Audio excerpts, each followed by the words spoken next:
Assalamualaikum Solih-Solihah. Bertemu kembali dengan Ustazah Wardah dalam pembelajaran fikih.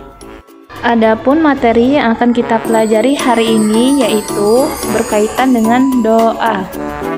Baik Solih-Solihah, silakan disimak video pembelajarannya.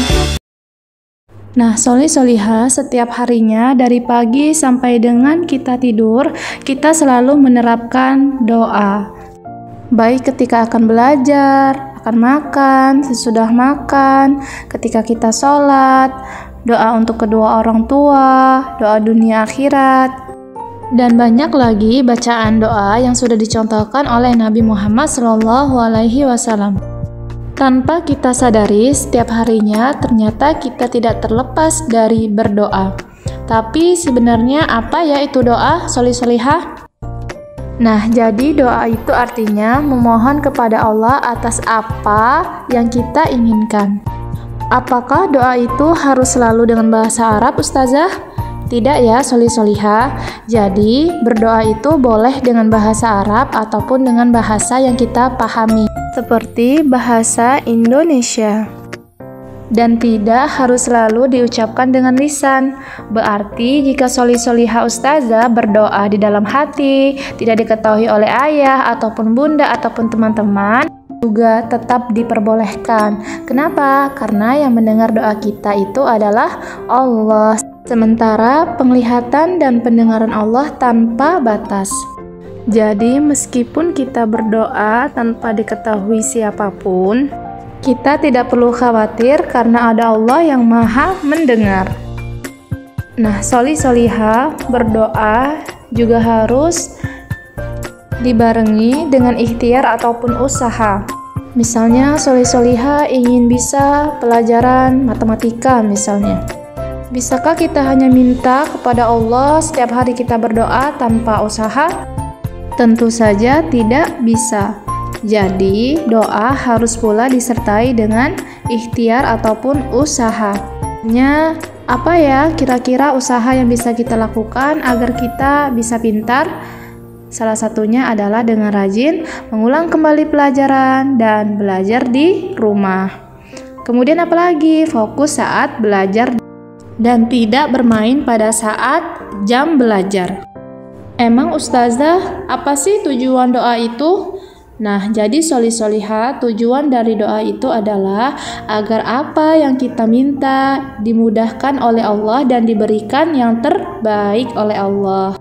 Selain itu, dengan berdoa kita juga mendapatkan banyak pahala. Baik, kita lanjutkan ya Solih-Solihah. Nah, jika di dalam kelas saja kita punya adab terhadap guru, maka saat berdoa kita harus tetap menjaga adab. Karena saat kita berdoa, sesungguhnya kita sedang bertemu dan berbicara kepada Allah yang menciptakan kita. Nah, apa-apa saja ya Ustazah adab dalam berdoa itu? Yang pertama, kita harus ikhlas. Berdoa bukan karena diminta oleh ayah ataupun bunda, atau juga ingin dibilang solih, atau kita ingin pamer kepada teman kita, tapi kita berdoa hanya mengharapkan ridho Allah. Itulah yang namanya ikhlas. Nah, selain itu, di dalam berdoa kita juga harus mengangkat kedua tangan. Jadi, tidak boleh saat berdoa kita sambil bermain-main, matanya melihat ke atas, tangannya ditekuk, atau tangannya sama sekali tidak diangkat.